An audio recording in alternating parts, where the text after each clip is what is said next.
ভুলটা কি ছিল, ও যখন আমরা অফ স্পিন বল খেলি, অফ স্পিন বল বা লেফট হ্যান্ড বল, বলটা যখন ঘুরে করছে, আমরা করে করছে শর্ট করছে, তখন আমরা অফ স্পিন বল করলে ইনকামিং বল আসে, কি বল আসে, ইনকামিং ভিতরে আসতেছে, তখন আমরা এটা এখান থেকে এখানে যাই, এখান থেকে যে এখানে নামি, ঠিক আছে, এটা ভুল হয় ম্যাক্সিমাম টাইম উপরে উঠে, ঠিক আছে, আর অথবা মিস হয়, মিস টাইমিং হয় একটু আগে, যেটা তুমি এখানে আসো তোমার হয়েছে, ওর হয়েছে, ঠিক আছে, আমার ওর হয়েছে। ইনকামিং কোনটা যখন আসবে, অফ স্ক্রিনের ক্ষেত্রে এটা তো ভিতরে আসতেছে শর্ট পিচ, তখন আসতেছি আমি এখান থেকে এখানে গেছি, ঠিক আছে, আমার শোল্ডার থাকবে, শোল্ডার লেভেল থাকবে উপরে, এটা উপরে থাকবে,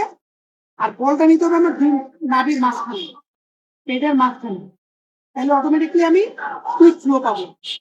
আর দিতে হবে বড় গেল। ও যেটা মিস করছে লেগ স্পিন ছিল অথবা লেফট আর্ম স্পিন ছিল, দূরে করছে, সেম ভুলটা আমরা সবাই করি, এখান থেকে এসে এখানে এসে,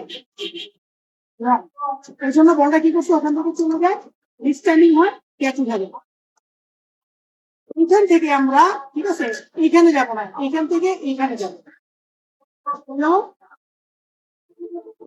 অফ স্পিনের ক্ষেত্রে ভিতরে আসছে, এভাবে গেছি, ভিতরে নিছি, সেম লেগ স্পিন হচ্ছে বা লেফট আর্ম স্পিন হচ্ছে, এখান থেকে এখানে যাবো না, এখান থেকে এখানে নিব, কুইক হ্যান্ড রোটেশন করবো, চাষ করা যাবে, মিস হবে না, বুঝতে পারছি যে কাজটা ও শুনতে একটু আগে করছে।